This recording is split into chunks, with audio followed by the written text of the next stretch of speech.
Good morning. Good morning. I hope everyone has enjoyed their breakfast and has found a seat, and we are ready to get started. My name is Linda Bardier, and I would like to welcome you to our 6th annual Employee Gathering for Excellence.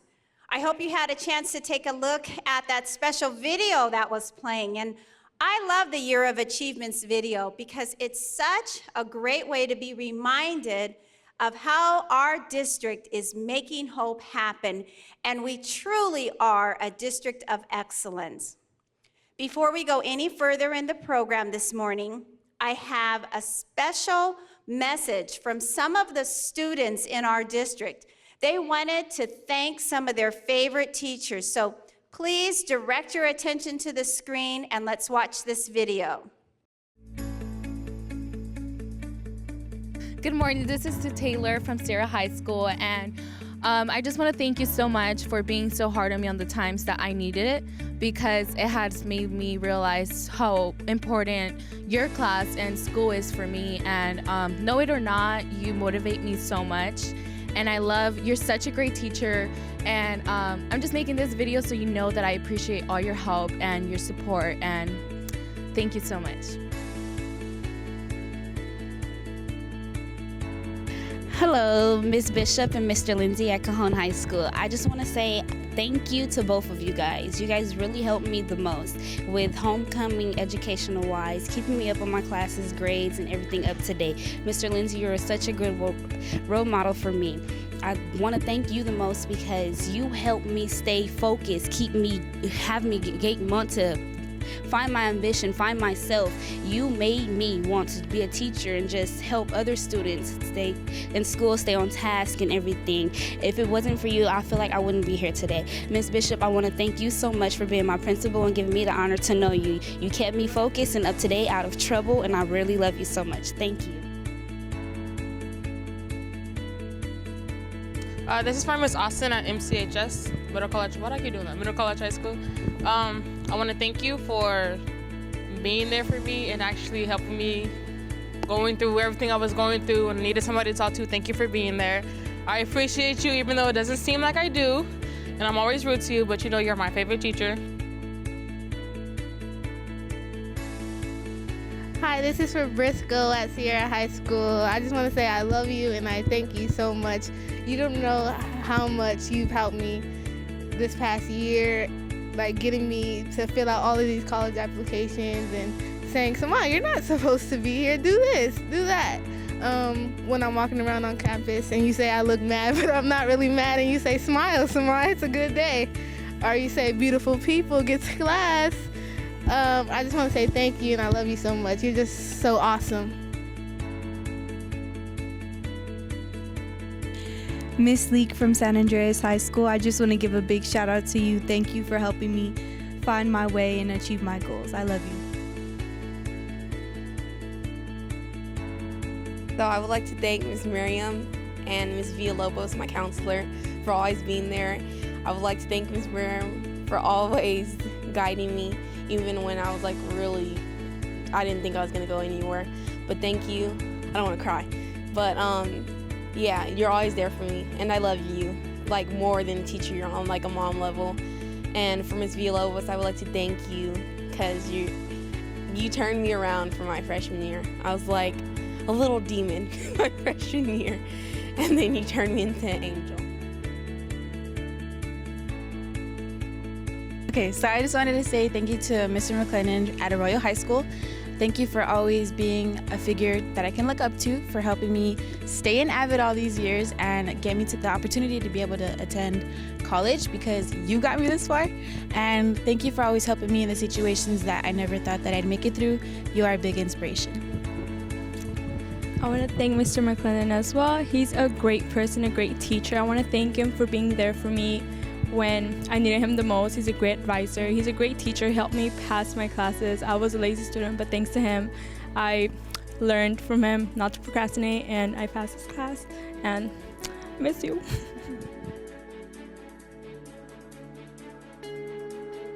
This is from Mr. Wood at MCHS, Middle College High School. I want to thank you for my 9th grade year and my 11th grade year for you actually making me do work to get my grades up, and you telling me what to do and not to do, and you always believing in me and not giving up on me. So thank you, Mr. Webb.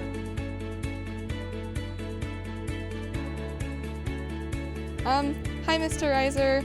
I hope you're enjoying Arroyo Valley High School. I just wanted to let you know that all the engineering kids at Pacific are still thinking of you, and we're still, there's like 5 or 6 of us still going strong in the engineering program, and we're working on computer science now, and we're also interested and going strong and focusing because of you. So thank you for getting us started.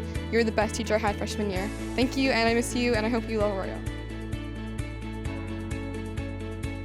Addressing this to Mr. Johnson from Sierra High School, I just want to quickly say thank you for everything you have done for the students of Sierra High School, and including myself. I really appreciate you engaging with us students and making us believe that we can do much more than what we're showing.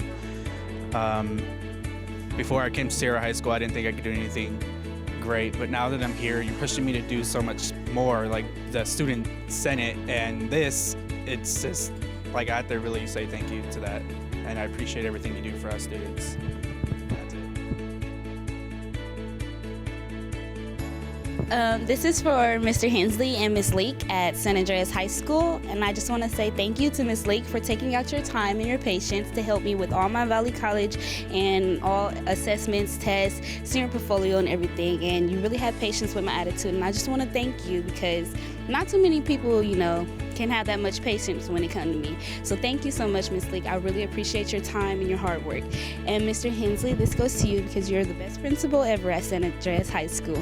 You led me role modelly, and I look up to you to be a principal sooner or later after my teaching career.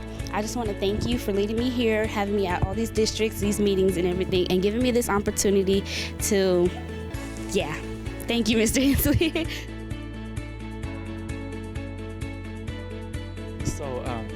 So this is for Mr. Olson at Middle College High School, and I just wanted to let you know, Mr. Olson, that I, deep down, like from the bottom of my heart, I thank God that I was able to have you in my life. You've been a father figure to me, you've been a role model, you've been a leader, and you've inspired me to succeed in school. So thank you for hearing me out, and I love you, man.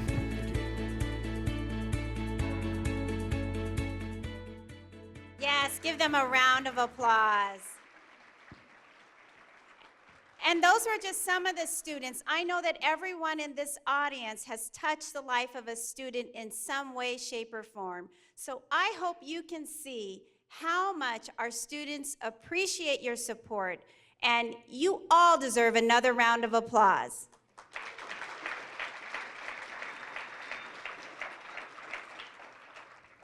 Now I have a few housekeeping tips that I'd like to share. You may have noticed that restrooms are located in the back of this room past the food area. And although breakfast has ended, lunch will be ready close to 11:30 this morning. We have emergency exits that are located in the front and back of the room to the left and to the right. Next, we will have the award-winning Del Vallejo Middle School Cadet Corps under the direction of Captain Ben Cervantes and Del Vallejo Middle School student Alexis Thompson, who will lead us in the Pledge of Allegiance, followed immediately by San Bernardino High School's Samaya Barfield, who will sing the national anthem. Please stand for the presentation of colors and remain standing for the pledge and national anthem.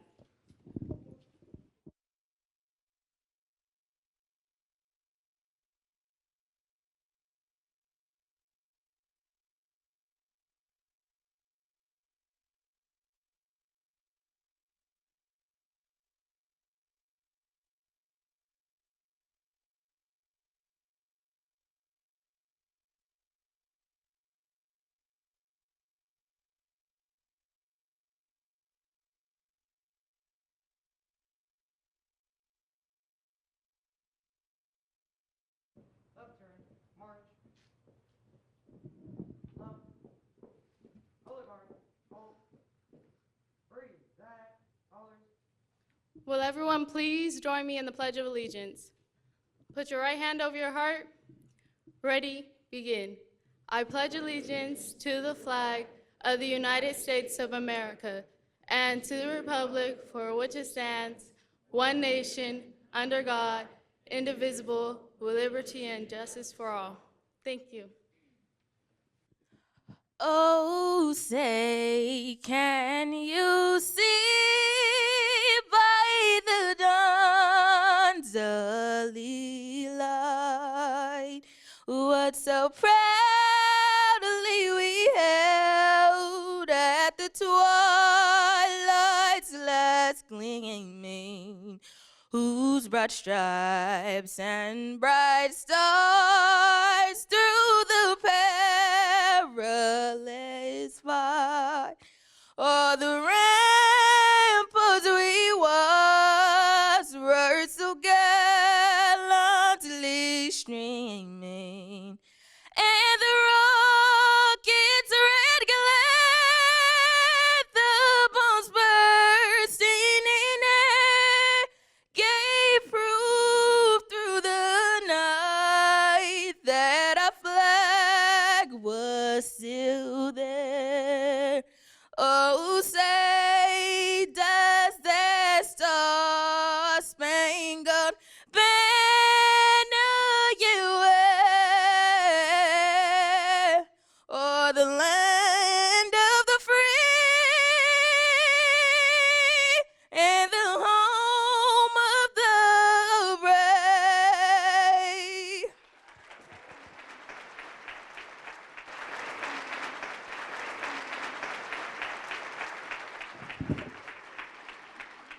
Wow, that was beautiful, Samaya. Thank you so much.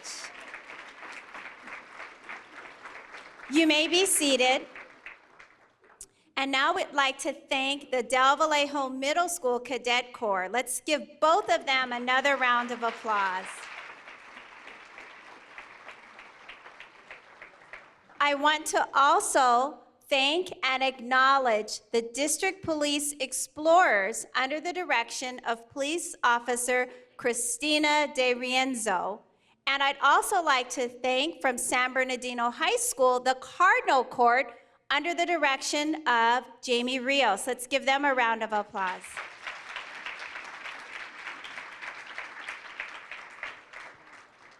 We also like to thank our union leaders for joining us today. From the San Bernardino Teachers Association, President Ashley Bettis Alcala.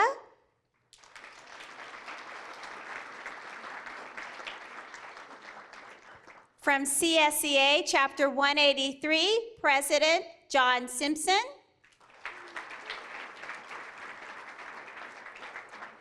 From the Communication Workers of America, which represents our guest teachers, Area Vice President Ron Fletcher.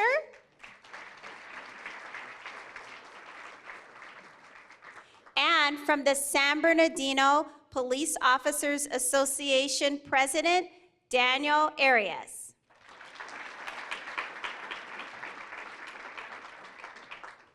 And now I'd like to turn the microphone over to our Deputy Superintendent, Dr. Harold Volkemer, who will recognize some of our dignitaries and special guests who are with us today. Dr. Volkemer?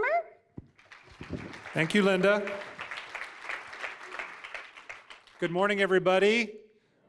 Welcome to what I am confident is going to be, welcome back to what I'm confident is going to be our best year ever.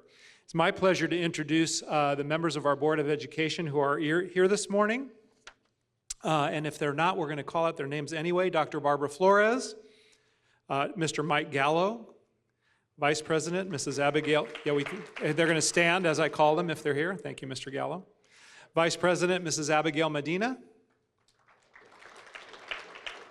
Mrs. Gwen Rogers, Mr. Danny Tillman, Dr. Scott Wyatt, and President of our Board of Education, Dr. Margaret Hill. And I don't see Dr. Hill yet, so it is my pleasure to introduce Mr. Mike Gallo, who's going to bring you greetings on behalf of our Board of Education. Please join me in giving him a large round of applause.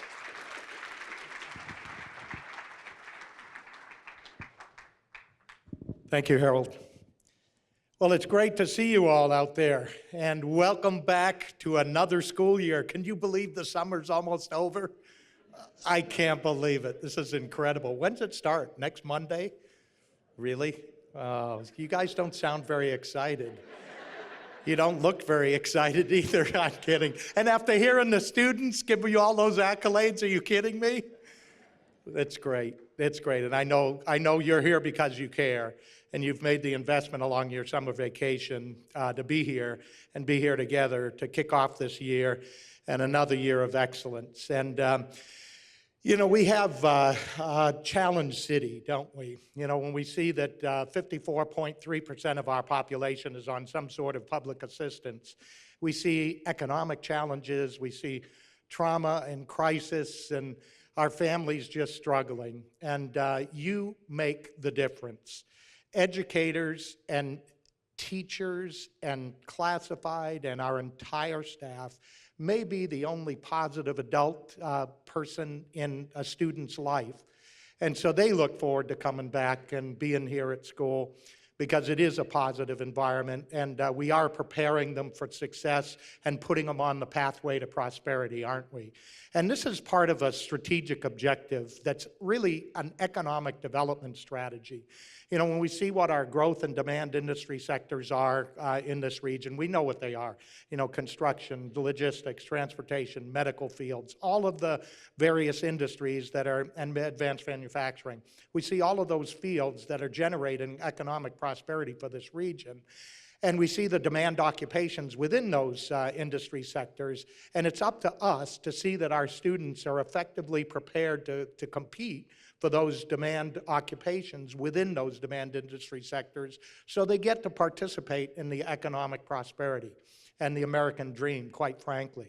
So you are making that difference. You know, it's not like we're putting everybody to work and that's the primary objective. Education, it's really giving students choices. Choices to go to college, choices to go to career, choices to earn and learn. And that's what we're doing, providing them choices and hopefully giving them some kind of guidance, motivation, hope, and inspiring them to pursue their dreams, and then hopefully put them right back to work right here at home. You know, that's what we'd really like to do.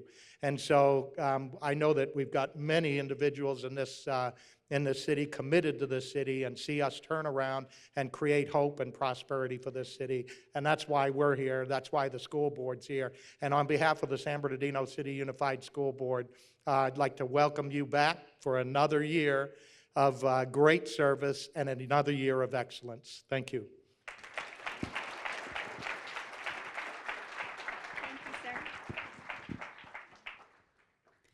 Thank you, Mr. Gallo. I also want to thank a few other people who've made today a magnificent event. I'd like to recognize Morgan Palatera and Krista Richardson, who helped with our hope charts that you were able to sign as you entered the building today. In fact, we're gonna watch a special video of students and teachers who did the same activity. So let's take a look at our video screen.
Let's give them a round of applause. That was great. As you can see, the hopes and dreams of students and teachers and school employees are universal. And now, the man who is making hope happen across our great school district and our community is here to greet you and welcome you and kick off a great school year. Join me in welcoming our superintendent, Dr. Dale Marsden.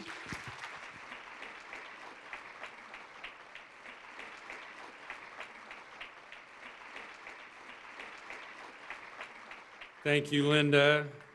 And good morning, San Bernardino. Exciting to kick off the year. I'll tell you, I was so motivated, encouraged by seeing the students' voices. That was from a gathering of about 75 students from our student advisor that we have. We have about 4 students from every high school, 10 of our foster or homeless youth, and some students from our youth court system that I meet with quarterly to get their voice to drive the work that we do as we build success for students in our district. So as they were telling stories about the teachers that were making a difference and the people that were making a difference in their lives, we thought we should capture some of these on video and get the message back to some of you. And you can hear it straight from them. And then a little later after my comments, we have 5 students that will be coming from our student advisory to welcome you and speak to you as well and share some of their own personal stories with you.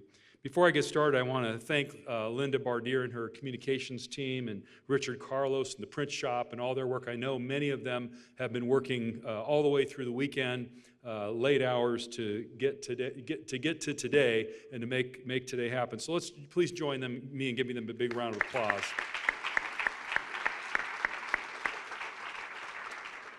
You know, I also want to thank our school board, who we have a couple representatives here this morning, and I know Dr. Hill's coming a little bit later. We cannot do what we do without solid leadership from the very top of the organization all the way through to each and every one of you who are in this room. I'll tell you, I've had the conversation with the board many times, and when you have a board and a cabinet and a superintendent in harmony, we spend all our time building people, building programs, and setting the course for success. When organizations are in disharmony, starting in the boardroom, people begin to hide and cover up and protect and go into worlds that are just not productive for students. And it's because of the great leadership of our school board, our team, that has caused us to have the continued kinds of successes that we have. Today, when you walk in our boardroom, you hear professional, thoughtful dialogue. You don't have a toxic environment as existed many years ago. And so please join me in giving our board a great hand for their work and role. I also want to bring to your attention, some of you may never see the faces, so I want you to see them a little bit this morning. I'm going to ask our entire cabinet team to stand so I can introduce them to you, and they'll wave at you as I introduce them so you can put a face with the name. So, of course, you know Dr. Harold Volkemer, our Deputy Superintendent. Please give him a hand. Harold is like my right and left arm. He really helps to bring the team internally together, does a lot of work to ensure that our systems are working well within the district, and has recently gone through training at a national level through the National Baldrige Examiners Training, become a national examiner of high-performing organizations across the U.S. in industries around healthcare, business industry, school district sectors, and he has brought back some tremendous sources of success for our team to think about how we wire our systems and continue our journey toward excellence. It's a journey that never ends, and I'm excited about what's ahead for us. Miss Janie Christakos, if she could stand, she's our Chief Business Official, and Janie has been recognized by the California Association of Business Officials as one of the best CBOs in the state of California, and I can attest to that. She is a consummate leader who believes in building the people around her, and she and we are seeing an incredible team emerging because of her leadership and work. Dr. Keenan Mitchell, our Assistant Superintendent of Educational Services, bringing tremendous assets and skills to our team as we go toward our journey toward excellence for student learning. Dr. Perry Wiseman, our Assistant Superintendent of Human Resources. built an incredible onboarding, hiring process for our team as we continue to set that bar high for folks that come into San Bernardino City. We are now a district, a destination district for people. People want to work here because we've worked hard to get our salaries up among the highest among comparable competitive districts, worked hard to get high quality people attracted into our district, to retain people, and to listen to our people so that we ensure our systems work for each other. So thank you, Dr. Wiseman. Dr. Rachel Monetis, our Assistant Superintendent of Student Services.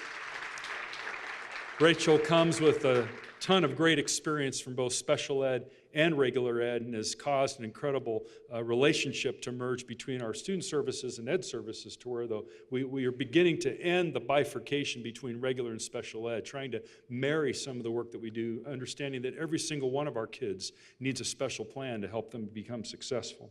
And then Ginger Ontiveros, our Executive Director of Community Engagement.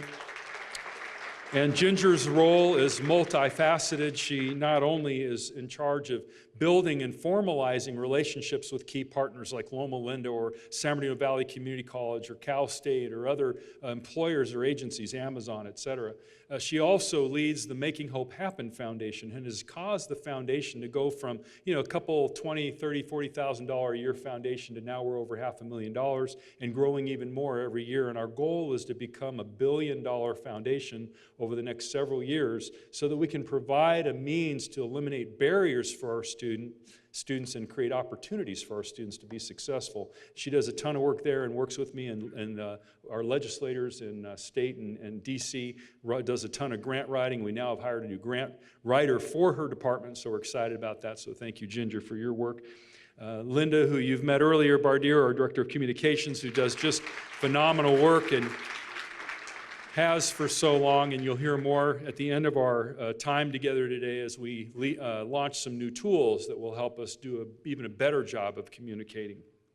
Joe Polino, our Chief of Police. Where are you, Joe? I'm looking around, and he's here somewhere. Let's give Joe a big hand. He's our, school safety is our primary aim, our most important asset that we must have. And so having Joe on our cabinet, him walking with cabinet every Monday, we go to 2 sites or departments together, and being able to see and understand the underpinnings of the district has really helped us, having Joe on our team. And then 2 people that you don't see much, they're in the background, but they support our board. Karen Cunningham, our board secretary. Where's Karen? She's out there.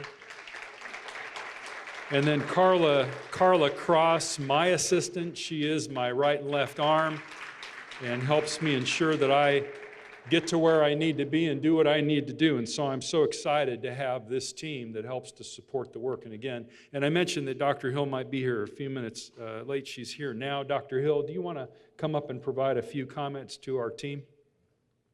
Let you come on up here and let's welcome Dr. Hill.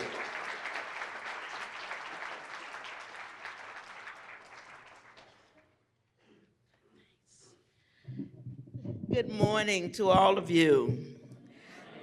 The last time I was on this stage, I was at the reunion for San Bernardino High School class of the 70s. So, and it wasn't in the 70s, it was about, less than 10 years ago. But just want to say welcome to all of you. It was good to see our cadet corps outside and our staff members, and of course to be escorted by Mr. Cardinal City. He's made my day.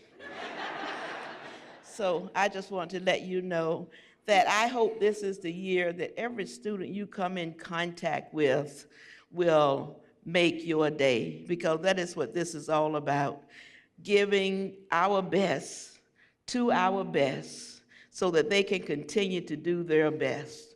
And with that, we will hear about the students going to USC, UC Berkeley, Cal State San Bernardino, San Bernardino Valley College, and all the other colleges. So I just want to say this morning, thank you for being here, and thank you for preparing to work with our beautiful students.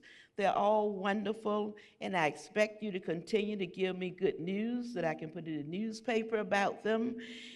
We learn from them, they learn from us.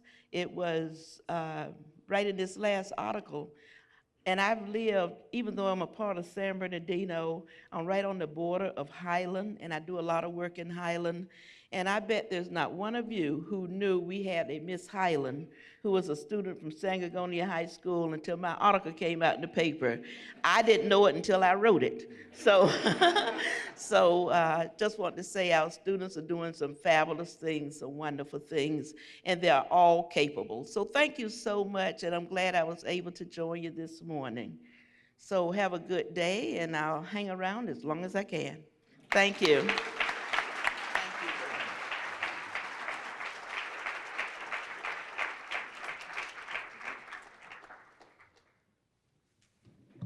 Thank you for your patience while I readjust here. Well, I am very excited about the year ahead. You know, my wife and I often reflect together, and it's amazing. I look at pictures of our family when we started this journey together 5 years ago. Hard to believe that I'm going into my 6th year as superintendent. Our kids, when I started, were 18, 16, 14, and 10. And now, you know, you can see the crew's grown a little bit. And so you've got, you know, my wife and I, Lori, we've been married 27 years, and looking forward to the next 27 or however long God will give us after that. My oldest son, Josh, who you see there, he's taller than all of us, including me. He's currently, as we sit here in Washington, D.C., as part of a 2-month internship with Homeland Security. His plan is to be, he's in cybersecurity, and so it's fun to hear his stories about going to work in plain clothes to an unmarked building, and tells me all this stuff that, you know, he can't talk about, so it's kind of fun. And he's over at Cal State San Bernardino. He'll return back as a senior next year, wrap up there, and more than likely become employed with Homeland Security or someone. So he's excited to serve our country in that capacity. My oldest daughter, who you can see there on the right of the screen there in the yellow shirt, she's Jennifer, and she is starting Cal Baptist later next month as a junior, wants to become a bilingual speech pathologist. So that's her goal. I've been working hard with Perry to get her hired as quick as possible so we get her working among our great team who's here. And then my other daughter, Lauren, who's on the bookend over there, she has just finished 1 year at San Bernardino Valley Community College and is excited to become a special ed teacher, also working on hiring her back. She worked as an intern last year at Cajon High School, thoroughly loved working with our special needs students. Then my youngest gentleman on the far left of your screen, Jonathan, he's a junior at Cajon, and so he's my guy. Boy, we're pulling teeth to get grades out of that young man. But you know, he's doing a great job, and I'm proud of him. He's in water polo, speech and debate, loving life. He's in junior university. Some of you may know about that. It's a local theater, and he's doing a great job. If you haven't seen it yet, they're still offering it every evening except Monday nights over here at Paris Hill Park in the old Roosevelt Bowl. And so excited about these young people, excited about our team. And, you know, we came, my wife and I, my family, we came here for many of the same reasons you have. And we see what are the possibilities for this great city. We've come a long ways, and we got still a long ways to go.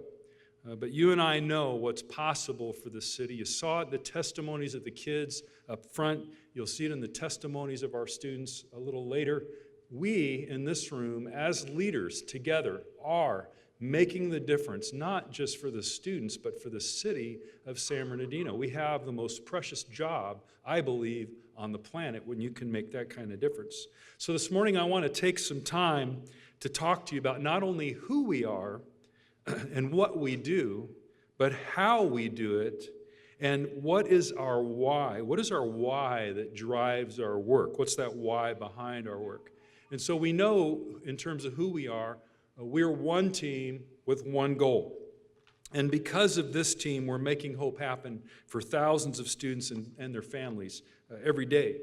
You are keenly aware, as I am, that our graduation rates over the last several years have gone from 66.8% in 2011 to 86.1% in 2016.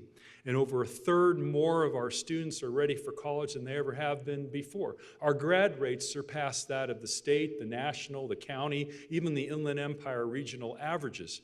Now, we know we're not where we want to be yet, but we've come a long way toward excellence, toward where we want it to be for our students. We've decreased our suspension, expulsion, and citation rates by about 50% year after year. I'm also excited about the growth for our most needy students. You know, the odds of our foster youth making it through high school in the state of California is about 53% statewide. And I'm proud for our district, because of our focus, nearly 82% of our foster youth are graduating from high school, and many are going on to college.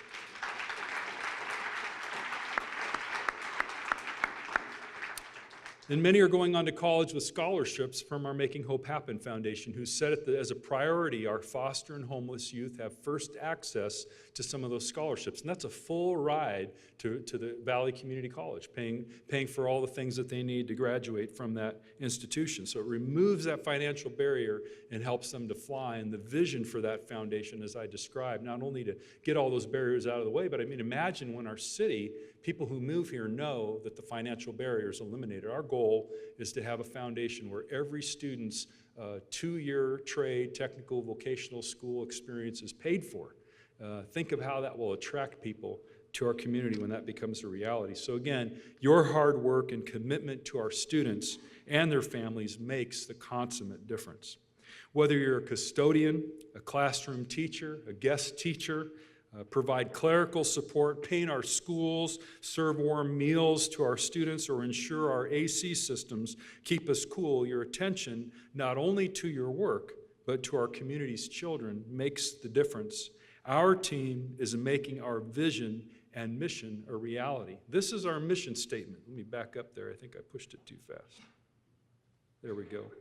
The mission of San Bernardino City Unified School District, the leading expert in human learning, is to ensure all students, cradle to career, develop the knowledge, skills, and proficiencies required for college, career, civic, and economic success by inspiring and engaging them in a system distinguished by, and you can see it, high expectations for student and staff performance, vital partnerships with our families, community, and employers, culturally proficient schools, learning experiences beyond traditional boundaries of where and when, safe, respectful, and welcoming environments. I want to sit here for a minute on this topic, and I mentioned this at we had a staff gathering at the beginning of the summer. We're doing another gathering tomorrow. I think about 1,100 employees will be joining us over at the Ontario Convention Center to hear from Dr. Ron Powell, and I'll speak a little more about him in a minute.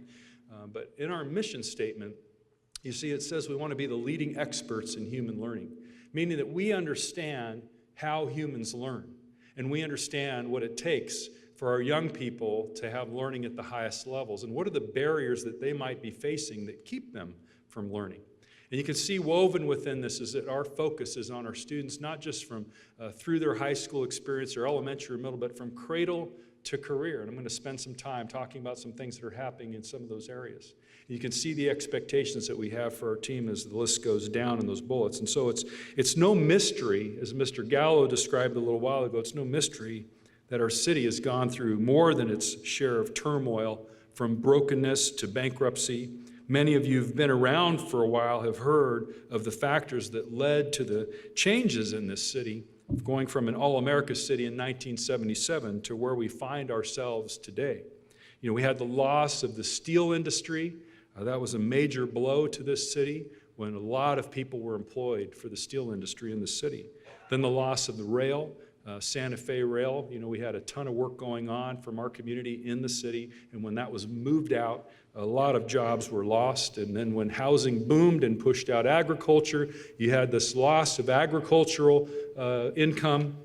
And then, of course, the closure of the Norton Air Base. That was a big blow to the city because you lost a ton of employment and opportunities for families. And then, of course, the final blow that struck our city was the great economic recession. As you all know, really the recovery has been so slow. Even our city, really, it's been just the last several weeks that we came out of bankruptcy. Thankfully, now we are out of bankruptcy, but we still have yet a long ways to go.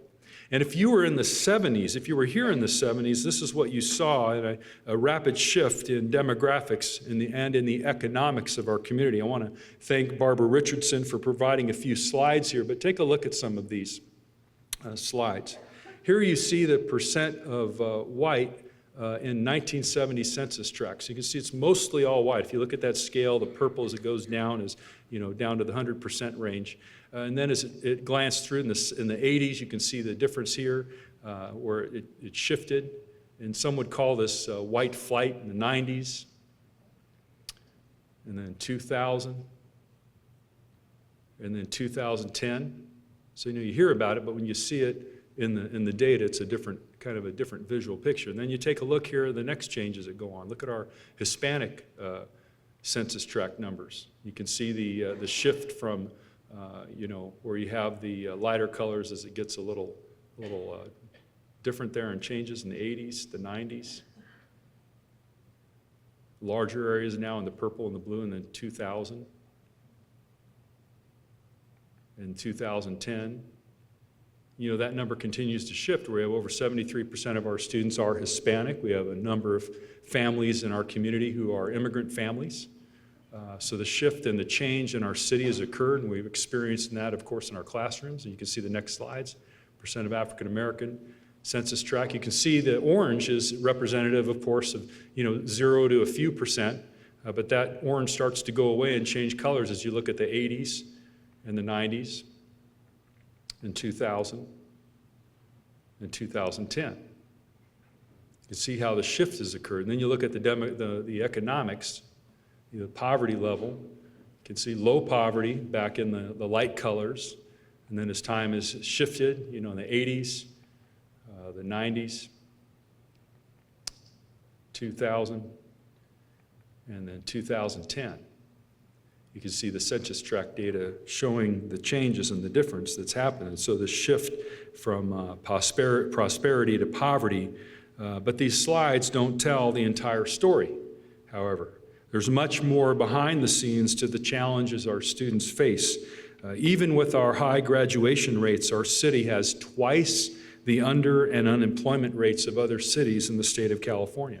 If you attend Ron Powell's presentation, here's a slide that tells that piece about the reality of our city. It says virtually 50% of teens in the U.S. either drop out or graduate from high school and enter low-paying, unskilled jobs. And for our city, having twice the under and unemployment rate, you can imagine the challenges our young people face. The idea of, as Mr. Gallo mentioned earlier, having our students prepared when they leave our system for high growth, high wage, high demand industries is critical for the success of our young people. We want them to walk out of their high school experience ready for high gainful employment when they leave our system. And I'm so proud that that's occurring. I've heard stories of our young people attending high school and getting their advanced certifications in different areas. Folks have gotten certifications in advanced manufacturing, where I've heard stories of a young man, Darius, who was offered a job before he even graduated high school. We have young people, 47 young people engaged in a heavy diesel mechanics program through a partnership with Pacific High School and Valley College. So imagine, I walk into this class and you got half of them are young ladies, and when they leave high school, they'll have their advanced certifications and then the ASE certifications for heavy diesel mechanics, earning beginning wage of around $45,000 a year getting out of high school. And that's the kind of condition we want to create for our young people. But as we know, there's even more going on for our young people in our city. And Dr. Ron Powell, if you attended his presentation at the beginning, our certificated staff at the beginning of the summer, or you're planning to attend tomorrow at the Ontario Convention Center, you understand that many of our students have experienced impacts from trauma in their world. Ron shared a statistic that 1 in 5 children nationally between the ages of 5 and 18 have serious diagnosable emotional or behavioral health disorders, resulting in substantial to extreme impairment. And I think I'm safe to suggest that it's about double that for our city. So we know that the challenges our young people face are enormous, and he explains the effects of what he calls adverse childhood experiences like abuse or neglect or dysfunction from the loss of a parent or alcoholism or drug addiction, depression or domestic violence, and the effects. He explains the effects of these things on the student's ability to self-regulate or to problem solve or to process. They can't get a part of their brain to work like they want it to because of these experiences that have impacted us. And so it helps us to understand the brain and behind the behavior, and we quickly realize how little we know about the challenges our students face. But this helps us to have a sense of understanding of what our students face. And I think it's important to understand these things, but I don't think that it's sufficient. You know, I recently attended a meeting. I'm part of the West Ed Board of Directors. It's an appointment by our State Board of Ed President, Michael Kirst, where we participate. It's a research arm that supports districts across the nation, and we gather together a few times a year and ended up viewing a movie titled Paper Tigers. And I want to show you a brief clip of this movie because you'll get a sense of the kinds of information that I want our families, our students, all of our staff to become aware of. Now again, tomorrow we have another gathering for our certificated staff at the Ontario Convention Center. About 1,100 people are registered to attend. If you're a certificated staff member here today and you haven't registered, we still have some seats for you if you'd like to participate in Dr. Ron Powell's presentation. He'll hit on a lot of these areas that this video gives a little touch of, but I'll have them go ahead and play this video clip for us. In every school in America, walking down every street in America, there are the kids that get labeled. Get rid of them. They're nothing but trouble. Lincoln sits right in the heart of the most assaults, gang activity, truancy. I did hear that it was the worst school you could ever go to. Kids had knives, fights, absolute chaos. He pissed me off and I threw a chair at him. And I told him I was gonna kill him. All of them were methed out. I was invited to go to a conference about complex trauma and what stress does to the brain.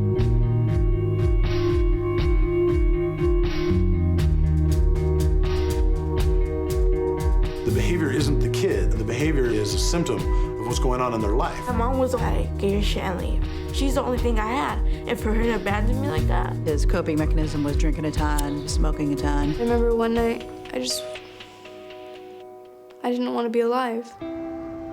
It hit me, and it hit me really hard. You have to unconditionally love them, and you have to believe that their behavior might be out of their control. I love playing guitar with several of these guys. I feel like that's almost as strong as anything we ever do in class. After that, he wasn't only a discipline figure, he was like a friend. Half of the student body had over a 3-point GPA.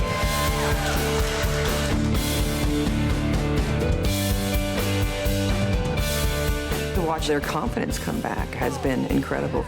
I'm not by myself anymore. I got a team. If I can do it, all of you can definitely do it. It's not that I'm judging you. I know why you're smoking weed. I know why you smoke meth. I know why you're in fights you don't want to feel. I mean, that's the big challenge is I'm asking you to try feeling for a little bit because sometimes when you feel, it guides you in the direction that you should be going and not to where you are.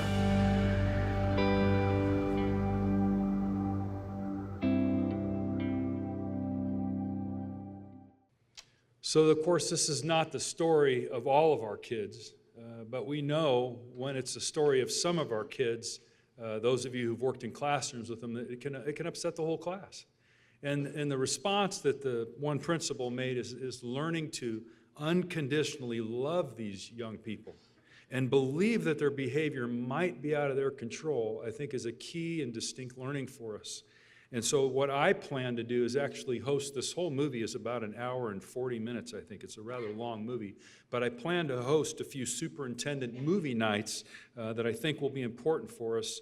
And the next step is for us to share this information with every employee, every community, every parent, and even every student. One thing unique that they did with the brain research is the teachers in the classes actually taught the students about the brain research and how the brain responds and reacts to trauma and some of these adverse scenarios. And I think that's important because then when we know why we behave the way we do, it helps us to then think about our behavior and make other choices in our activities. And so again, I'm going to host some superintendent movie nights and invite our families, our community members, you if you want to attend, and you'll see those advertised in the future. This will be an opportunity for us to help our entire community come up to speed on what are these things that face our young people. But not as an excuse. Don't get me wrong, I want you to hear me. Not by any means as an excuse. Matter of fact, when I meet with our children, the 75 students in the student advisory, that's the last thing they want is an adult with an excuse. They want to come into the room, they want to have an experience where the adults care enough for them to set the bar very high. They want the rigor. They just want help to get there. And they need our help to get there, but they want that kind of attention. They want to achieve excellence in their work. Our children, among all children, must be taught at the highest levels of rigor and excellence.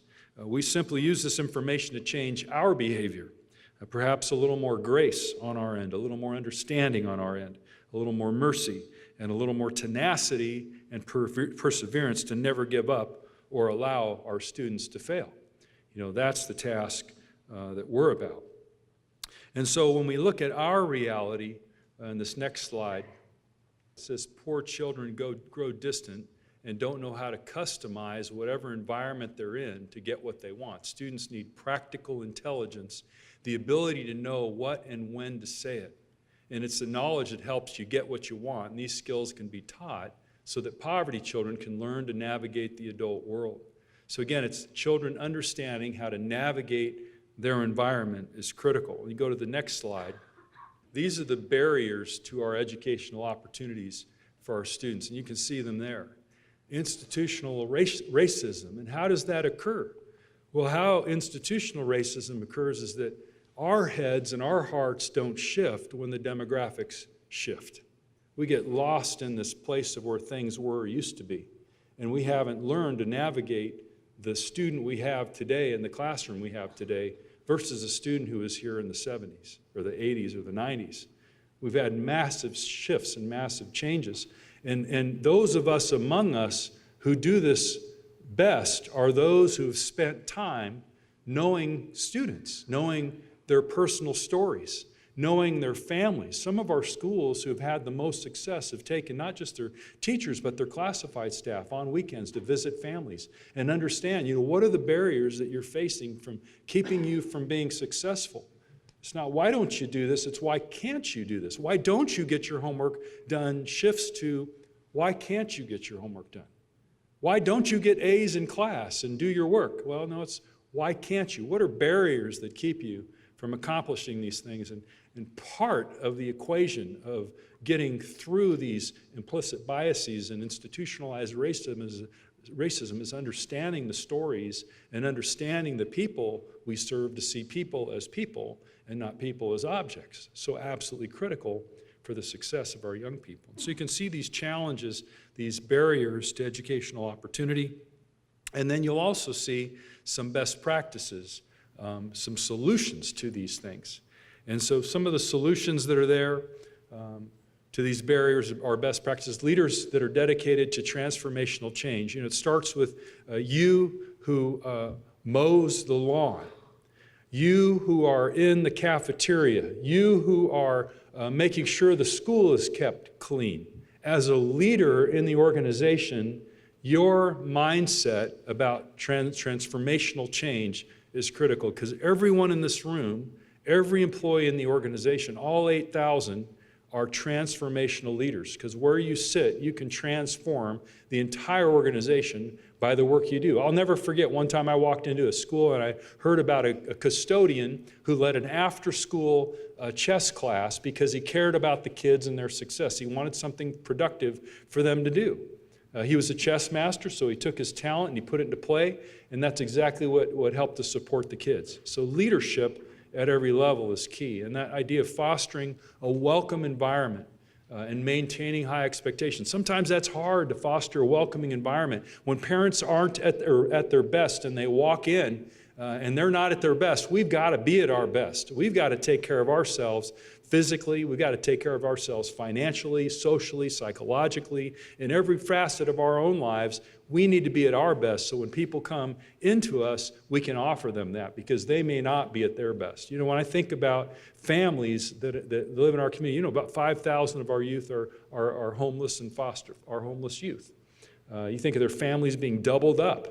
Many of you have had a guest in your home for some time, but when you have a family doubled up for a long haul, That creates a whole unique environment. And I can guarantee you some of those people will not be at their best when they come to your door. And so how do we respond to ensure we have a welcoming environment, maintaining those high expectations? Enrolling all students in rigorous coursework. You know, one time, Jeffrey Canada out of the Harlem Children's Project, or Harlem Project, was asked by some parents, should all kids go to college?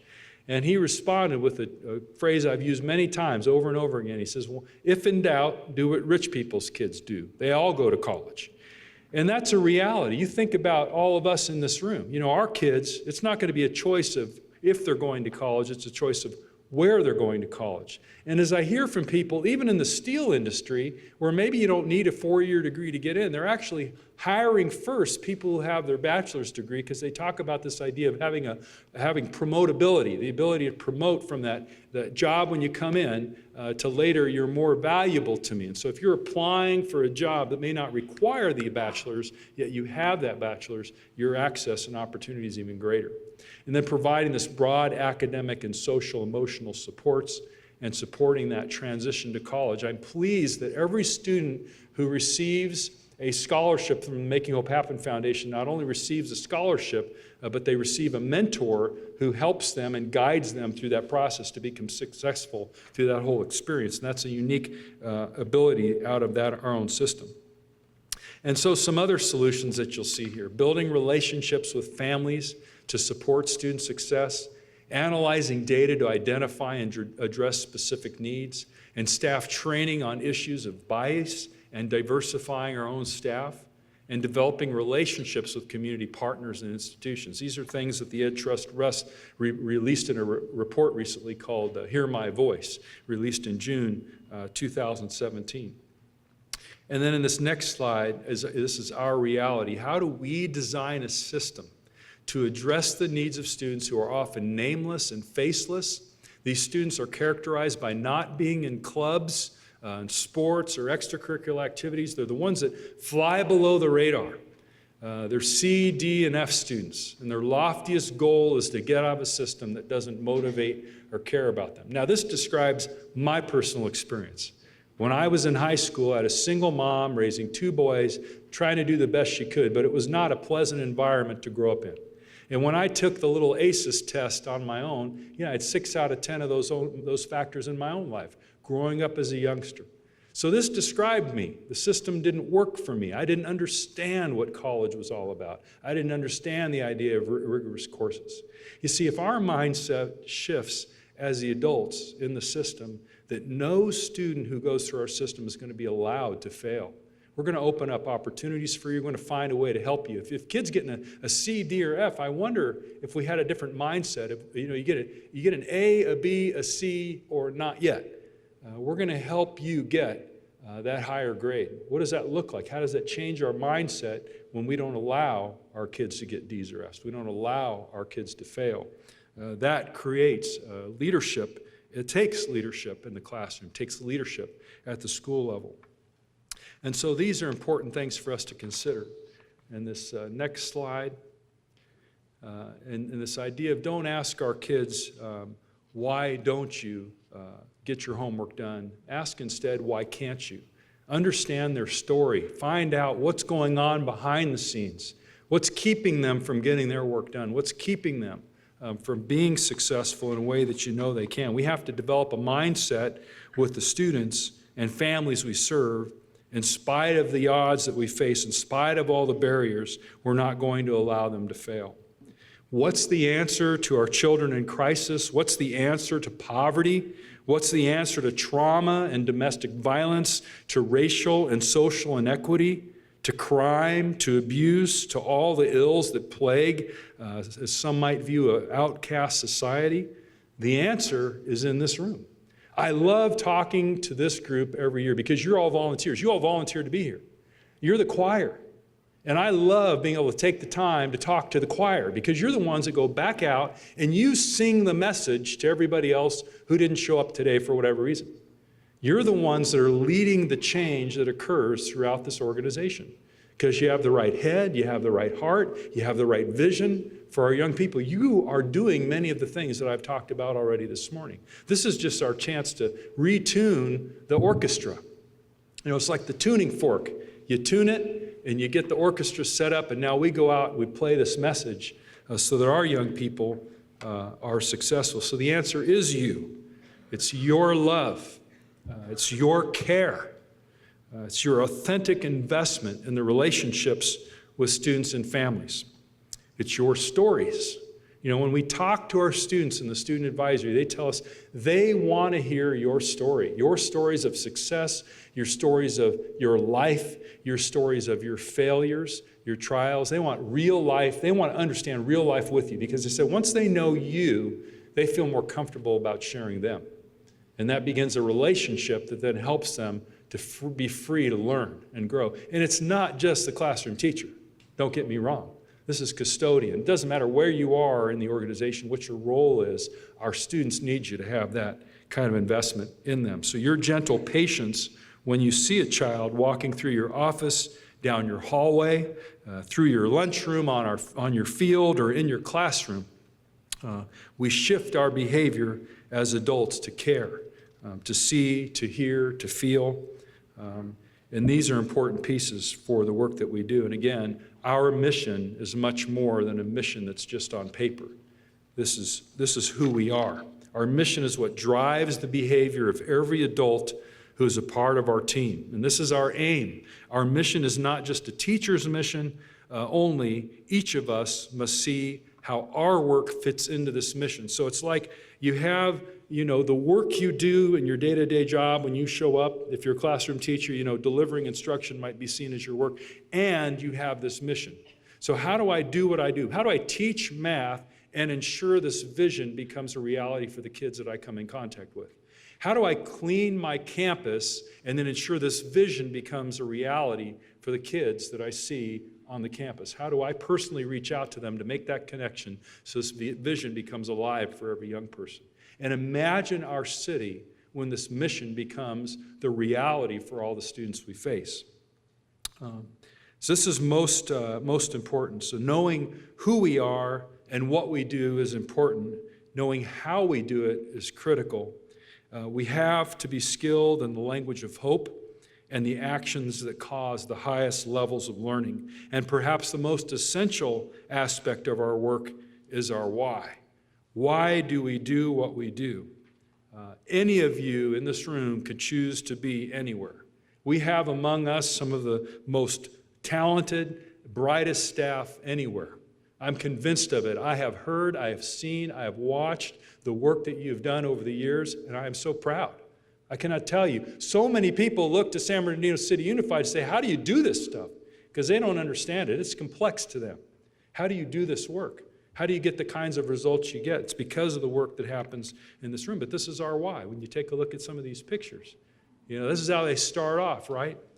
Well, you know, I was so excited. On our foundation board, we had, as you know, Dr. Al Carnig, former president of Cal State San Bernardino. His last legacy and lasting legacy is he started an infant, toddlers, and success program. Whereas many of you know, he passed away recently. This legacy lives beyond him because we've had over, I think, 80 families go through the training of how do they hold and play with and talk to their child. And then imagine if you're a kindergarten teacher and the kids that come into your class now have all their prerequisite skills they need to be successful. So success starts actually here. Our greatest secret weapon starts right here. When our kids have the abilities they need when they come into kindergarten. If we wait till preschool, it's too late. We've got to come early. And so the Infant Toddler Success Program helps to close that 30 million word gap that exists between a student that you and I might have and a student of poverty. That the research demonstrates that the number of words that a child knows coming into kindergarten is 30 million less than those who have had environments where there's been care and language discussion going on in the home. That's a huge gap to fill before they ever get to us. So for us to fill that takes that kind of leadership and that kind of work. And so you can see, you know, they move into the elementary years, and then we serve them there. We serve them well. We hold them close. They're all full of vision. They're all full of dream. They're all full of ambition and life, and we want to maintain that and keep that. And then they come into middle school. We continue to serve them through these years, perplexing and challenging years in middle school where the emotions rage from one end to the other. I hate you to I love you within moments' time. And we fully understand, especially those of us who have had middle school children recently, you understand that there's a lot to frontal lobe development not yet being complete. We see it happen, right? When decisions are being made that sometimes appear to be adult decisions, but they're certainly by no means or no stretch of the imagination are they adult decisions that are going on. And then in high school, as they get to that next level, and they're excited, and we're excited about them making that next step from college to career. That really is our work. These are our students. This is our why. This is why we do what we do in the city of San Bernardino. So we have a very special treat for you this morning. We have, as I mentioned, 5 young people. I wanted them to join me in our welcome this year from our student advisory, and I'll just tell you something brief about each of them before they come up and join me. Your first speaker you'll see in a little while is Destiny Aguilera, senior at San Bernardino High School, multiple interests in serving young people around areas of suicide prevention, social sciences, and professional theater. You'll hear from Brandy Ramos, a graduate from Indian Springs High School who has been accepted to Davis and Irvine. She wants to become a neurosurgeon. Raziel Jordan, a senior from Pacific High School. He wants to help teens. He's looking at Boise football and wants to be a psychology major. You'll hear from Isabel Cholby, a senior at Cajon High School who recently attended a summer session at Harvard, is currently one of our student board members and has an interest to go into politics to help other people be successful. And finally, you'll hear from Naomi Wainwright, a graduate from Cajon High School who is registered at San Bernardino Valley Community College, who, thanks to the encouragement of teachers and others around her like you, wants to become a lawyer and or in communications. And so please join me in welcoming our young people who are changing the face of San Bernardino City Unified.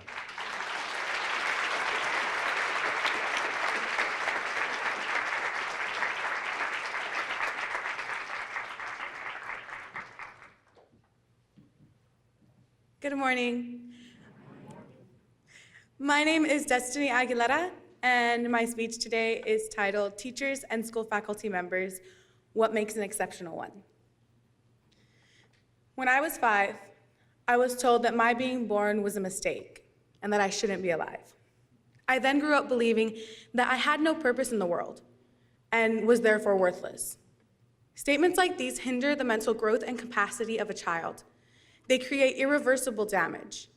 It then becomes the unintentional duty of others to help prepare the mental state that accompanies a student. Often, that duty falls on teachers, counselors, and faculty members of the school system. Teachers become the parents that students like me dream of having, and that students like me need. When growing up like I did, it was easy for me to believe that no one cared about my well-being, my accomplishments, or my wants in life. I also thought that my habit of procrastination was also my limitation, and that the only person worried about my success would be me. I faced many hardships in my life, from attending multiple funerals within the span of a few weeks to my suicide attempt, both during my freshman year of high school. I felt alone. I moved to San Bernardino during the summer after my freshman year, and it was here I learned that I wasn't alone. I began attending San Bernardino High School, a beautiful school filled with loving and compassionate teachers and staff. I had multiple experiences in which my teachers were kind and caring towards me, where they would share their stories aloud in class and be more than willing to discuss my own story with me for the simple pleasure of getting to know one another and being able to build a strong relationship of trust and communication between us. A teacher who is willing to break the ice and start a conversation with a student is exceptional. They are then showing the student why they hopefully chose this career in the first place, because they truly care about kids and hope for them to succeed in life. They are also showing the student that they're human as well and are capable of more than simply spitting facts at them all day. Communication is the key to any relationship, and that includes the relationship between a student and a staff member. If there's one thing I could ask of you all today, it would be for you all to be a bit more understanding of things like depression or anxiety.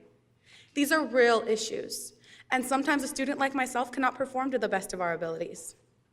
I know that when I'm stressed or worried, I can have an anxiety attack. During one, I feel self-conscious of my surroundings, and I can't handle a classroom setting for fear of being disruptive. Get to know your students, really know them. Figure out what may be going on at home or with friends. Because the reason they may be behaving poorly in class may be due to an incident that's occurred at home. Opening the door for communication allows for more insight on issues, which can help you to find instances of abuse or neglect in which you can help. You talking to a student and showing them that you understand may just save their life. It can show them that they are worth something, that they can strive to succeed, and that they have purpose in this world. Many of you have done this and continue to do this. For that, I thank you. It is because of teachers and staff like you that I am here today, alive and in front of you all. Because you have shown me that regardless of my situation, I have people at school that understand me and that care about me. Thank you for that. Now, I don't want the teachers to think they're the only special ones in attendance here today. You all have a major part in a student's life, regardless of your job title. To the custodians, you're so very important to us, regardless of how rare you're given appreciation. I truly appreciate your existence and what you do. I have the utmost respect for your job, and I know just how frustrating it can get at times. I'm in charge of the custodial crew for my theater department, and I understand the frustration. I also understand the passion and love that must accompany a job like this, and so I have such great respect for you all. Faculty members of the district, whether you work on buildings or painting our campuses, you are definitely an incredible asset. You show us how to improve upon our school pride. I know that the day I walked onto my campus and saw it was being painted my school colors, I was so prideful and ecstatic that it was happening. The morale of the school shifted positively because of the work you have done.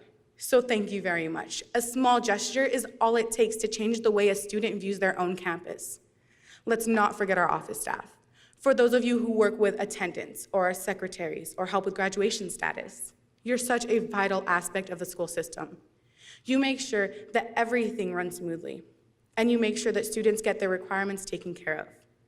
You're also people to chat with while waiting to see a counselor, and you give parents or potential students a proper welcome to the school. Ultimately, I'd like for everyone in attendance today to know just how amazing they are, and to realize just how big of an impact you all have towards every student's experience. Helping one child feel more safe, secure, and confident is definitely a step in the right direction. Keep doing you, and together as a unit, we can make a difference in the future of today's society. Thank you.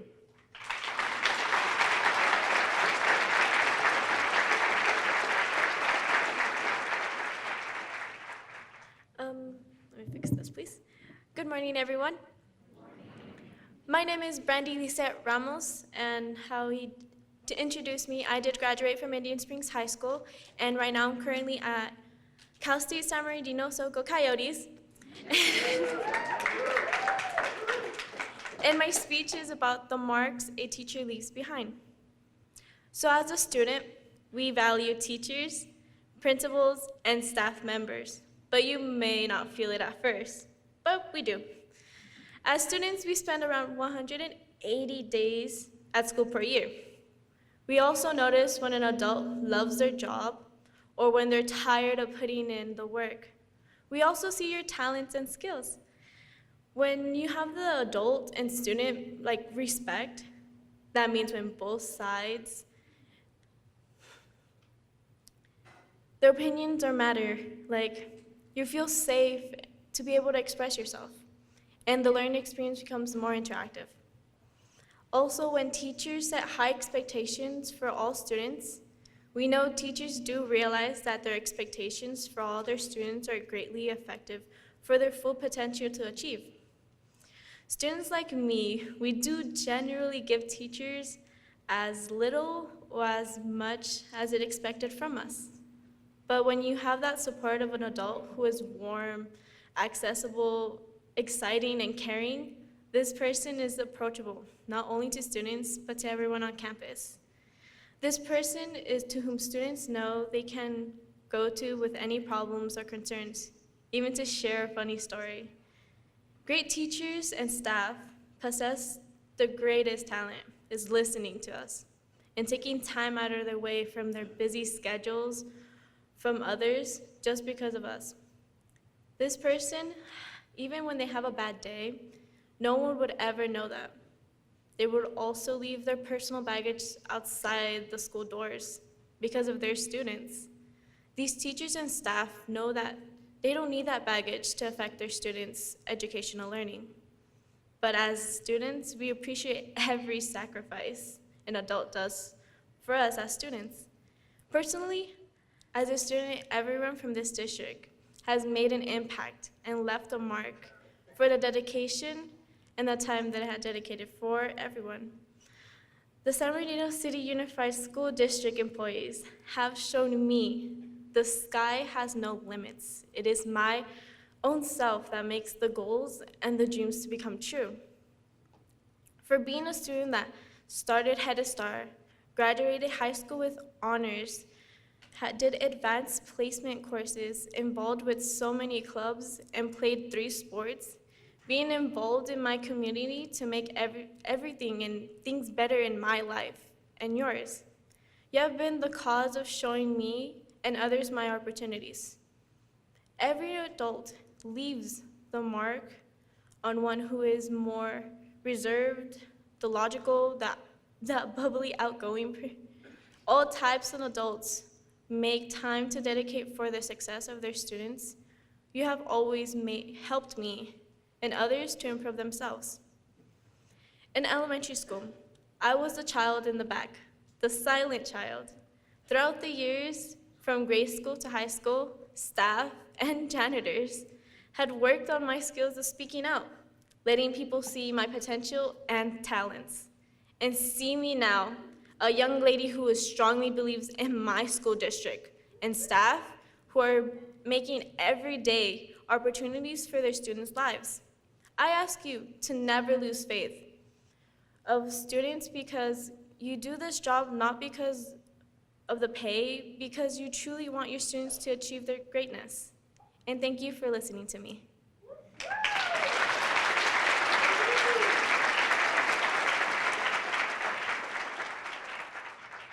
Hello, I'm Raziel Jordan. I'm a senior at Pacific High School, and this is a motivation for teachers. For all of the teachers that are here, I would like for you to understand how important you are to each student you will ever have. I do not just mean the teachers who get paid to do the job, but if you are a custodian, counselor, nurse, or work in the front office and any department in your schools, just those of you who have positively influenced young minds and allowed them to learn from whatever lesson you were capable of providing. Every person here has changed the life of another and has been that turning point in their life, whether you were aware of it or not. Something as simple as your presence is a big difference. Simply being there can change a life. As we go on living day to day, it can be very easy for us to forget the little things that may matter to those around us. For all of the teachers that work their magic specifically in the classroom, it is critical that you understand that you are the difference between the students that become successful and the students who get little to nothing in life, meaning little self-love and confidence, and that difference turns into frustration, depression, self-hate. Teachers get a chance to change a life every day. Teachers get to help develop and challenge young minds, but not just by sitting behind a desk, but by making their classes fun and mentally active.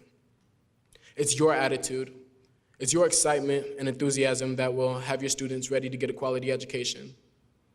It is each and every single one of you who will make your students believe in themselves. Coming from a background where I constantly struggled in school, I was fortunate enough to have a mother who loved me more than anyone and believed in me more than I could ever believe in myself. I was fortunate enough to have a strong and caring second grade teacher who would not allow me to give up on myself, then to go 3 years and have her again in 5th grade. That's how fortunate I was.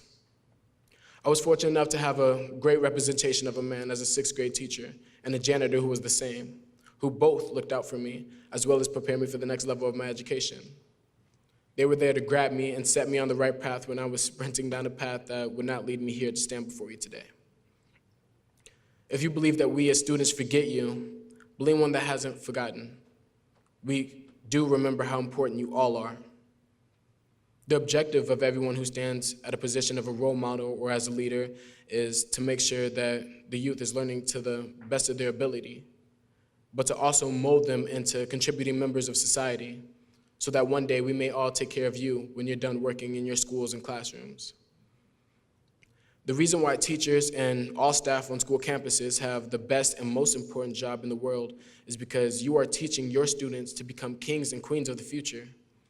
And you build the future with every word that you speak. And depending on how you go about doing your job, you either make it or break it just a little. We are what you leave behind. I can see that this job is demanding, and I know that it is exhausting repeating yourself when it feels as though you have explained the same thing thousands of times. It is very difficult to deal with some situations, and I do not believe that anyone has always had an easy time teaching. That's why you practice, and you keep practicing until you know that every one of your students will walk out of your classrooms knowing something new every day. People say that practice makes perfect, but the truth is that it doesn't. It's perfect practice that makes perfect. Thank you.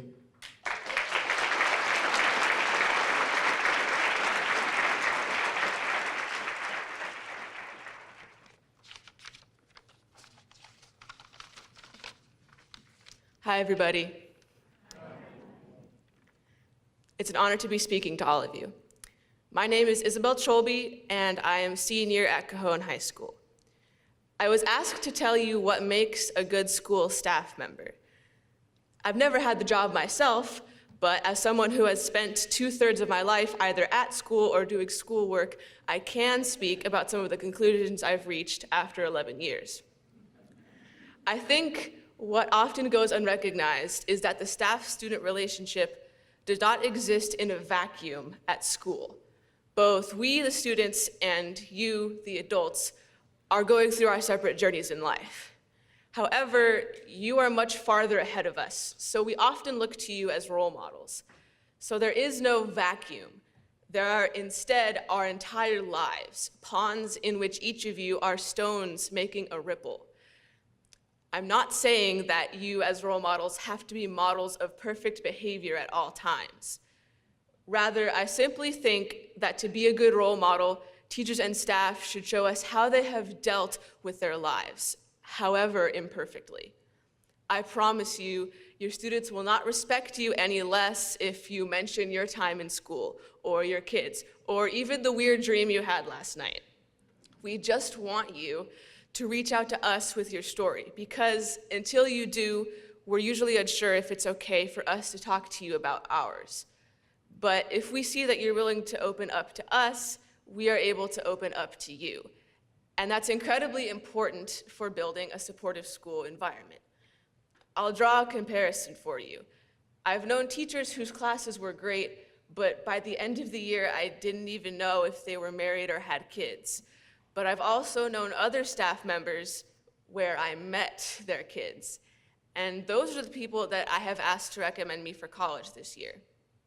That sums up my first piece of advice: to open up to students so they feel comfortable opening up to you. Like I said, the staff-student relationship does not exist in a vacuum. And sharing your advice lays good foundations for that relationship. But besides that relationship itself, your expectations for students can affect your students' expectations for themselves and for their lives. I think having positive expectations is essential. If you act as though you expect what is normal from students, they have no motivation to achieve any more than just that, normality. In our minds, we often see the expectations of our teachers and other educators as the standards we should adhere to in our lives. But this is where positive expectations cease to be sufficient for unleashing a student's full potential. You should always have expectations, but you should never, ever let that expectation turn into a limit. Reaching a new milestone should make you and your student proud, but it should never make either of you fully satisfied. Please don't let universal standards become universal endpoints. If a student's essay, project, or even their day was already amazing, don't let them stop there. Help them make it astounding. You have the power to change how we see our potential as something that is limited by expectations and therefore used up, or as it truly is, an endless spring of possibility for success. So this is my second piece of advice. Always have expectations, but never limits. Thank you for doing the jobs that you do. I don't know all of you here, but even without knowing you, I know two things about you. One, you deserve to be paid way, way more than you currently are. Yeah. And two, you have changed the lives of your students in too many ways to count. I am grateful to the teachers, counselors, administrators, and staff, both at my own schools and throughout the district, for making possible the life that I lead today. And whatever life I may lead tomorrow, I know it will largely be thanks to you as well. Thank you very much.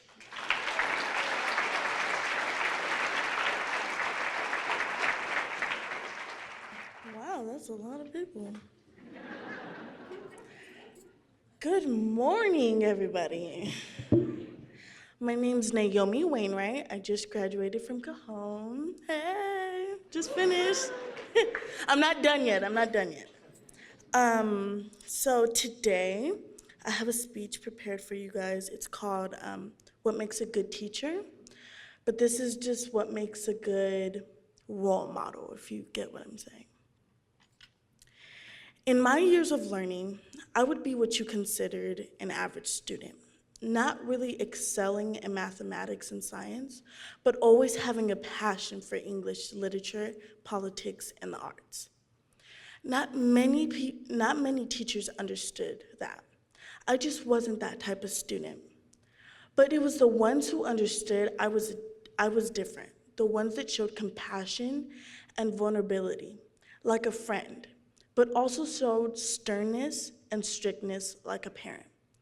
The ones that weren't afraid to tell their stories to their students, that seemed distant from the class, the ones you would call the quiet kids, the ones that weren't so engaged.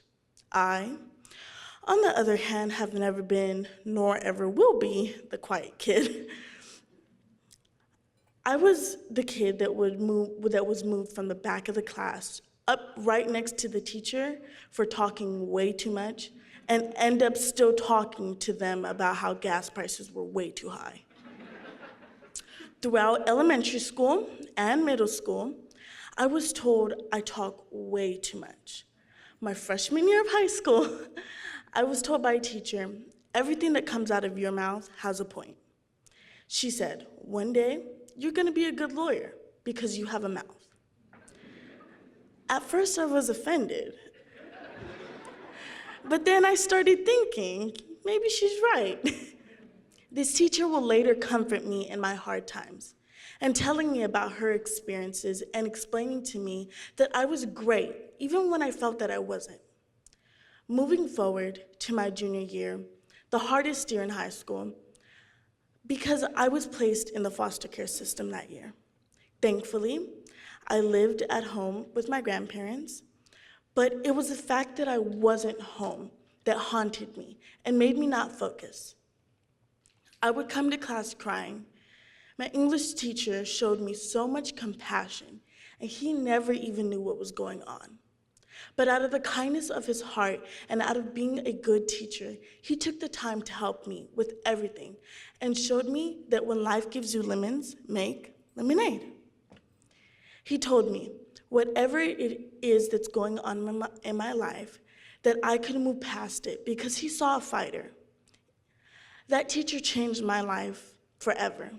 Since that day, my life has become harder, unbelievably unbearable. My teacher was still insisting that I do not give up in school.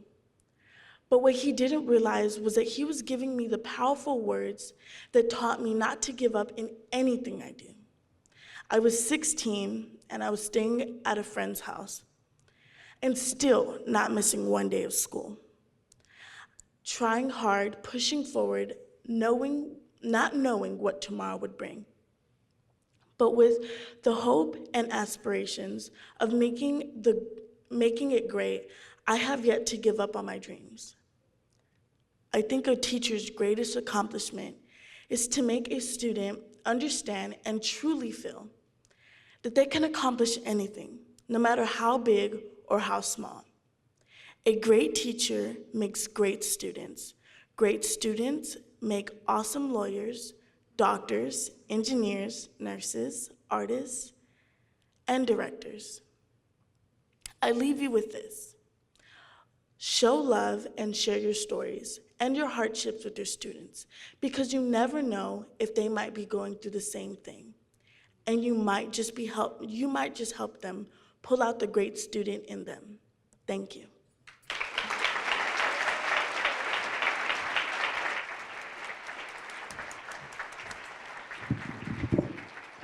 Let's hear it again for all 5 of those students. They were absolutely amazing.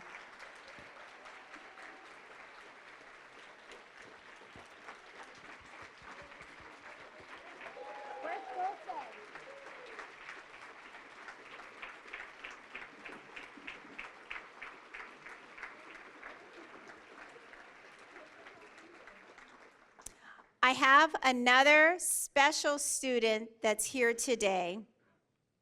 It gives me great pleasure to introduce to you a special student who has a few songs to get us pumped up for a great start to a new school year. Join me in welcoming Middle College High School student Dulce Nahar.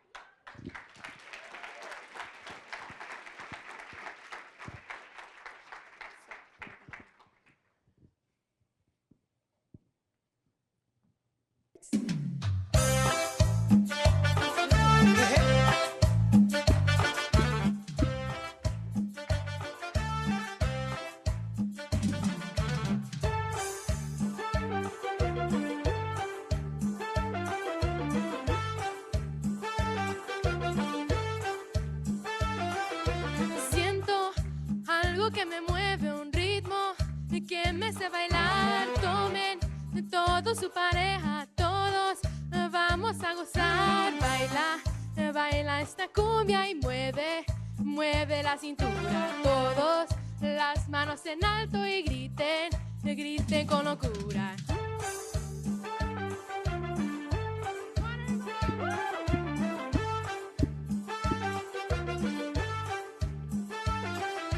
Siento algo que me mueve, cumbia, un ritmo sin igual. Nadie se quede sentados, todos vamos a bailar.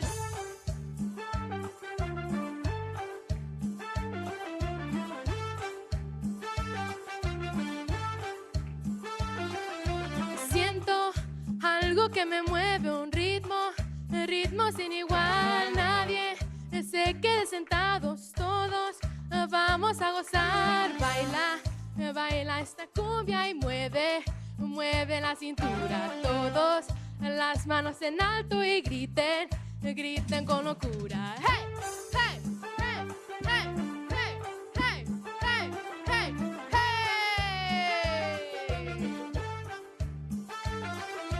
Baila, baila esta cumbia, un ritmo, ritmo sin igual. Nadie se quede sentados, todos vamos a gozar. Baila conmigo esta cumbia, mueve la cintura.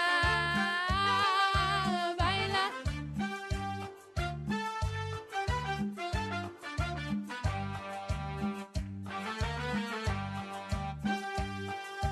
baila, baila esta cumbia, un ritmo, ritmo sin igual. Nadie se quede sentados, todos vamos a gozar. Baila, baila esta cumbia, un ritmo, ritmo sin igual. Nadie se quede sentados, todos vamos a gozar.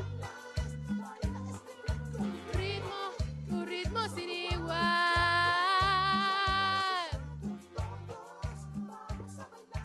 Baila. Okay. Before the next song starts, I just wanted to say a few words. I attended Jones Elementary, then Richardson Middle School, and I'm attending middle college. All my life, singing has been, I just love to do it. It's been my natural born talent. And I've been doing it throughout my whole years at school. I've been doing it at talent shows and, won first place at a few of them. I just really love it, and I'm so thankful you guys are, willing to listen to me. And so now for this next song.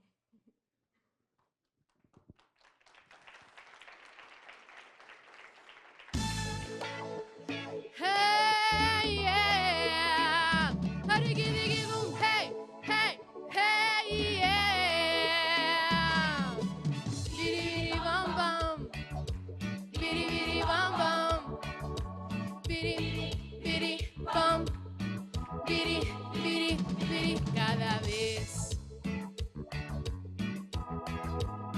Cada vez que lo veo pasar, mi corazón se enloquece y comienza a palpitar. Biri, biri, bam, bam, se emociona, ya no razona, no lo puedo controlar. Biri, biri, bam, bam, y se emociona, ya no razona y me empieza a cantar, me canta así, así, así. Biri, biri, bam, bam, biri, biri, bam, bam, biri, biri, bam, biri, biri, biri, cada vez que lo veo pasar. Me tiemblan hasta las piernas y mi corazón igual. Y se emociona, ya no razona, no lo puedo controlar. Se emociona, ya no razona y me empieza a cantar, me canta así, así, así. Biri, biri, bam, bam, biri, biri, bam, bam, biri, biri, biri, biri, biri, bam, biri, biri, biri, biri, biri, biri. Hey, yeah. Diggy, diggy, boom, hey, hey, hey, yeah.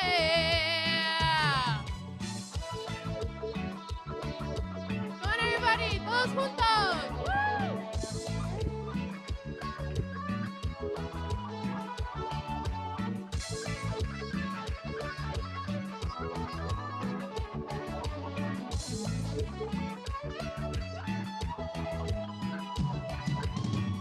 Todos juntos con las manos en alto. Oh, me canta así, cada vez que lo veo pasar. Oh,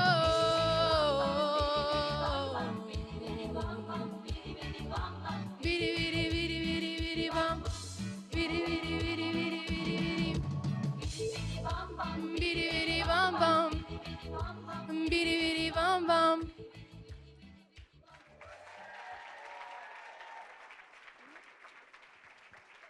Thank you all so much. Thank you, Dulce. You're wonderful. She's so talented.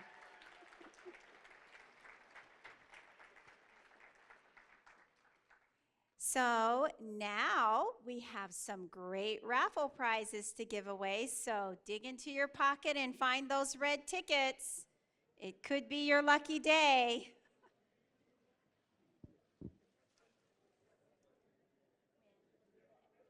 Again, I want to thank the Business Services Division and Purchasing, Debbie Love. Thank you so much for making this possible. Let's give them a round of applause.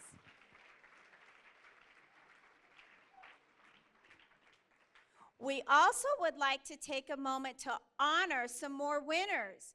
are Energy Star Award-winning schools. So let's watch this special video that pays tribute to those winners.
Let's give them another round of applause. Now we have some exciting news from our communications officer. Please join me in welcoming to the stage Maria Garcia.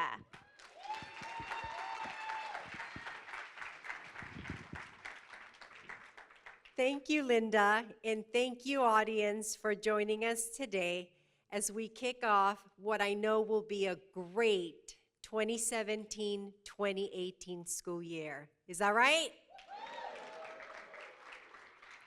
This school year, we're bringing our parents, employees, and community a variety of new communication tools designed to make it easier to receive information and stay connected to all the great things happening in our district and our wonderful schools. Earlier this month, we launched a new redesigned website with the uniform look and feel, consistent navigation, and more information that can be accessed faster. Our new website automatically adjusts content to whatever device you're using, whether it's a computer, smartphone, or tablet. And in just a few weeks, the district is launching its first mobile app that will bring detailed information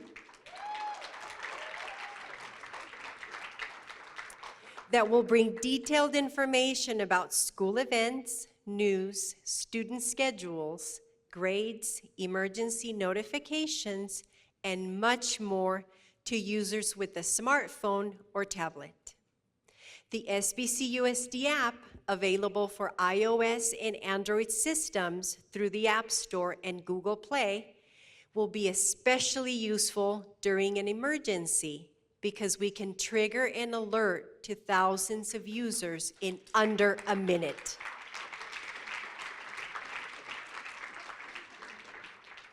By downloading the SBCUSD app, you can access the district's social media accounts, calendar of events, phone numbers, electronic flyers, and so much more. But that's not all. Starting in August, we're taking stakeholder communication to a whole new level with the addition of text and email alerts and a move to digital school flyers through Peachjar. Please like us on Facebook and follow us on Instagram to find out when our new mobile app is available for download. Thank you, ladies and gentlemen, and please remember to stay connected with SBCUSD. Thank you, Maria. Thank you for that information. And I'd also like to thank the entire Communications and Printing Services team for making today's event possible. Let's give them a big round of applause.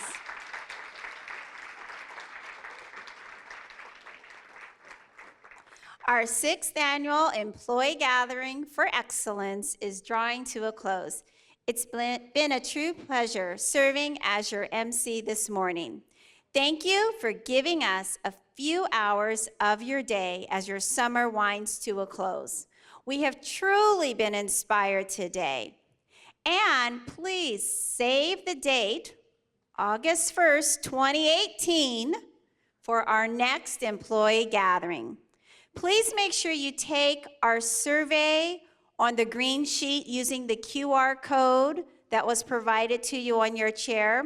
And please fill in the plus delta M's and leave it at the door. I also want to wish you a great 2017-2018 school year. And now it's time to enjoy a much earlier than planned lunch. Have a great day, everyone.